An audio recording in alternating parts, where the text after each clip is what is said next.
Richard, we'll start with recruiting aspect, and we'll get more into this game. We heard Taylen talk about one of the reasons he committed and signed with Arkansas is the chance to play in Jerry World. It's not just a Texas kids thing. When you talk to recruits, how big of a tool is it that they get to play in Jerry World? I know it's the final year, but what has that been like these last few years? I'll be honest with you, it's never really brought up. I think maybe initially when they signed and they started playing there the first few years, it might have been something that kind of was attractive to be able to sell a kid. But now I think because the newness is worn off, it just hasn't been brought up. Now, in the back of your mind, if you're a kid and like Taylen, to be able to go back home and play in Cowboy Stadium, I could see where that's attractive. But I don't know if that was a huge deal, but maybe a bonus point for Arkansas. But obviously he would know more than I would about that. But I just tend to think offensively and chance to play under Coach Petrino and learn from him and play in the SEC probably was the biggest decision for him to be a Razorback, but being able to play in Cowboy Stadium was obviously a bonus. Richard, let's stay on Taylen for a sec. First time all season, last game he goes out. Apparently his cramps. We see Malachi Singleton for 3 plays. Taylen's back in there. He took some hits last game. I mean, helicopter, taekwondo, kick. I know he was getting joshed at by his teammates about that. If you're Bobby Petrino, are you a little nervous how beat up your quarterback's taken first 4 games? Say that again. I'm sorry. Just the amount of beating he's taken. 4 games, rushed a lot, and especially in this Auburn game where he took some pretty big hits. Yeah, I'm sure when he was trying to hurdle, he was thinking the guy was going to stay low. It was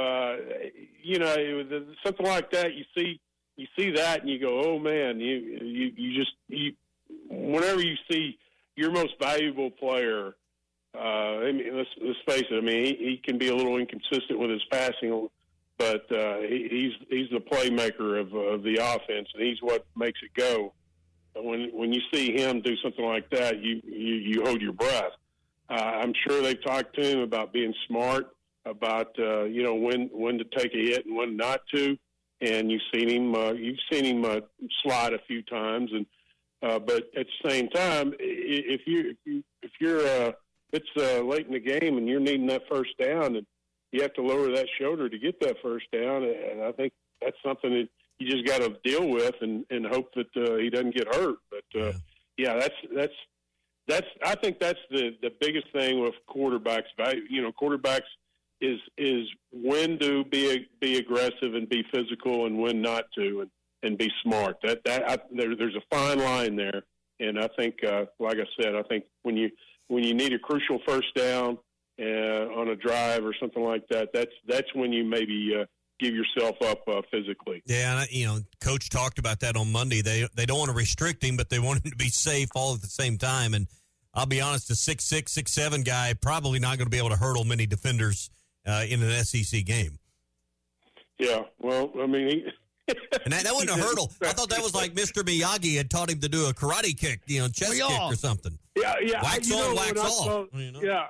When I saw that, I mean, I thought, man, put what was that old song, Kung Fu Fighting, in there. Mm-hmm. Oh, my God, that would have been good. Campbell, I don't know if you heard last night, Richard, Campbell was making fun of Taylen. He was like, man, he can't really jump that high. I need to teach him a thing or two, and they were having some fun. I think Cam's like 300-plus pounds on the defensive line, but they were definitely joshing on that. Who do we see on Saturday? Marcel Reed or Connor Wigman? Who's A&M roll with in this game at AT&T Stadium? That's a good question. I mean, supposedly it sounds like Reed, but I don't know. I think that I think Coach Pittman kind of said it right. I mean, will it make a difference? Yes, maybe, but as far as their preparation, but I just tend to think that you just prepare for both and go with it. Each one has different strengths, and That's a good question. I don't have a good answer. When does the injury report come out? Wednesday or Thursday? Not now. It's not till tomorrow, which I was surprised at. I thought it was always on Wednesdays. The initial report, then maybe you've read some. I have. Go ahead. I was just going to say, can you fudge that a little bit? I mean, I'm sure there's supposedly fines. What, $50,000 fines if they lie? Yeah. Now, pretty heavy. Now, what's a lie? That. Yeah, exactly. What's the definition of is? Well, you say you could put questionable and know that he can play, right? Mm-hmm. Well, I think you're supposed to put probable if you're an honest feller. Well, I mean, but come on, we see guys faking injuries. Coaches are not real good about being ethical, especially when it comes to the possibility of winning and losing. So, question is, when you list someone as out and then they play, what's going to happen? Oh yeah, definitely. That's hammer. That's the. Well, I mean, can you on Friday say, "Oh my gosh, he responded to treatment and he's probable now." Benny Hinn was in here. He is healed. Yeah. So I mean, that's a. I'd really like to. I don't know. I'd really like to hear somebody from the SEC office really have to address that and all the possibilities that could happen to where a coach could try to do a little fudging there. Well, as let me put on my associate commissioner hat. I just got hired by Greg Sankey. I'm the new associate commissioner in charge. A lot. I mean, a whole lot. More than you should be paid. A whole lot. More than I'm worth. But I just got put in charge of this very project as the associate commissioner for hot dogs and hot dogs, beverages in the concession stands, and injury reports. Price it down. And the answer to your question, Richard, is it will depend on which school fudges on the injury report. There we go. If it's Georgia or Alabama, we're probably not going to do anything. Then Arkansas gets punished. If it's Kentucky, Arkansas, Vanderbilt, we're probably going to bring the hammer down. It is sad, but hey, I think most people believe that. Yeah. So, I just took a page out of Ty's book because that's how Ty would have answered if he'd have got the job. It's just true. I speak truths here now every day from 9 to 11. Hey, RD, how fun's it been to watch Braylon Russell come to his own as a true freshman? We both got to watch him at Benton. Great running back there. But then to watch him, early in his college career, starting to have a real impact on this team. I'm sure for you that's a lot of fun for a kid you followed.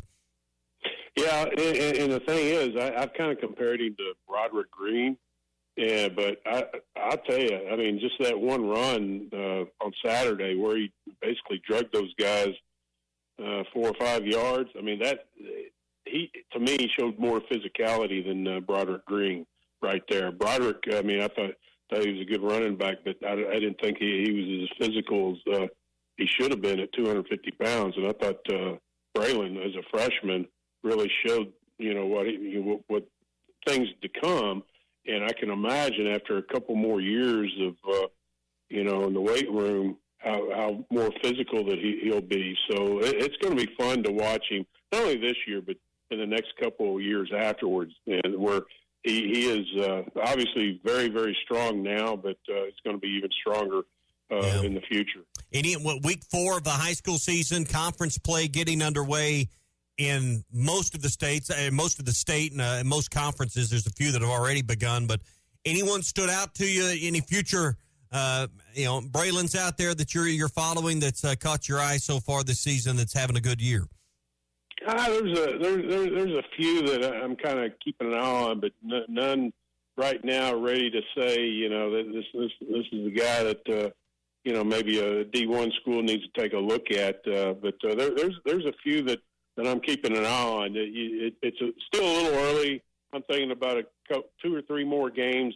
May have a better idea, but it's been a fun high school season thus far. Seeing some of the, seeing Arkansas high schools do well against out-of-state competition, and Fayetteville, good gosh, that game against Texas High, that was amazing.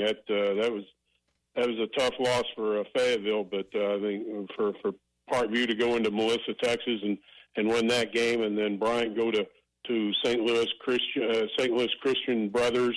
I mean, two highly regarded programs from outside the state, and our Arkansas schools took care of business. I think that shows that. And I've always thought Arkansas high school football was underrated a little bit, and because Bentonville's competed against some of the top competition in the region and has more than held their own.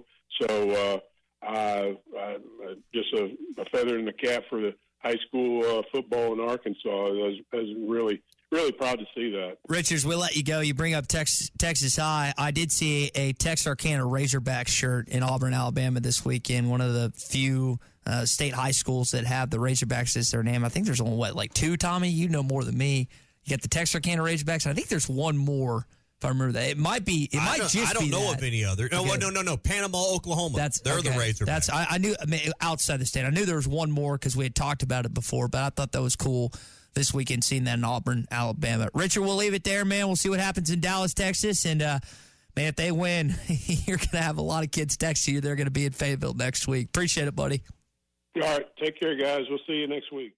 BetOnline is your number one source for all your betting needs. Get the latest odds, lines, and matchup reports for baseball, boxing, golf, and more. BetOnline continues to be the fastest and easiest way to place your wagers, including live betting and your favorite casino and card games available to play right from your phone. Head to the website or use your mobile device to sign up today and get in on the action. Remember to use our promo code BELIEVE, that's BLEAV, for your 50% welcome bonus on your first deposit. Bet online, where the game starts.